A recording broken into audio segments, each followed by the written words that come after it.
курстун кыздары менен театрга ээрчип барышат. Анан театр көргөндөн кийин комнатада жаткан кыздарга ойноп берчүмүн. Анан алар кеткин Жамал дешти. Өзүң театрыңа бар. Сен актриса болушуң керек дейт.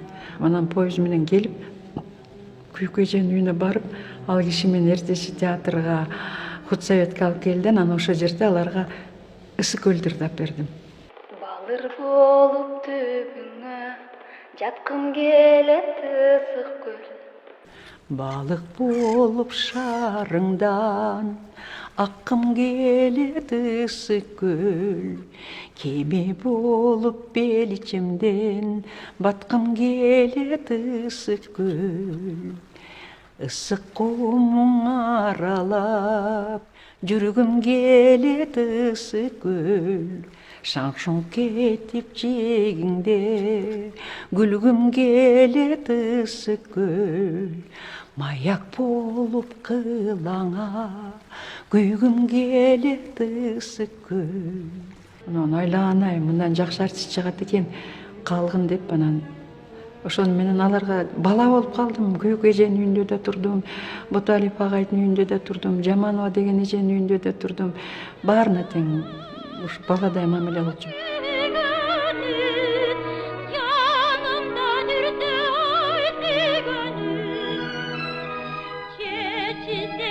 Ох, дела, парень.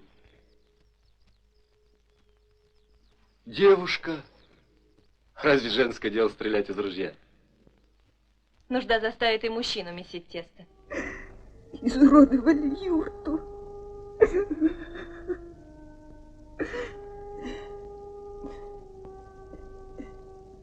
Сальмен увел твоего коня.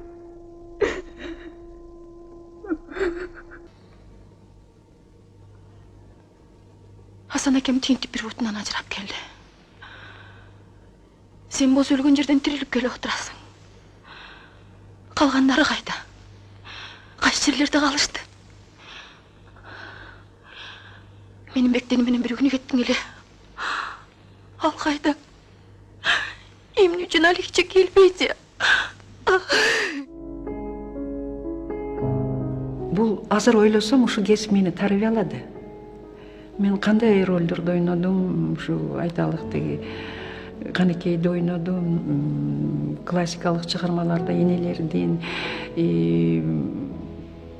ушундай бир жакшы ролдорун ойлодум. Ошолордун баары ошолорду ойлошуп батып, анан өзүмө ошолордун ойлору таасир бере баштады да, жүрөгүмдү жибите баштады. Менде ушунчалык бир жумшак элге, балдарга болгон сезимдер, сүйүү сезими пайда болду.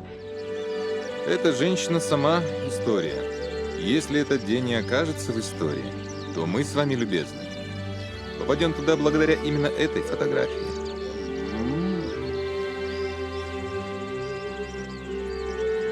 Onun adı kim? Маннергейм. Маннергейм. Бұл оматты болор.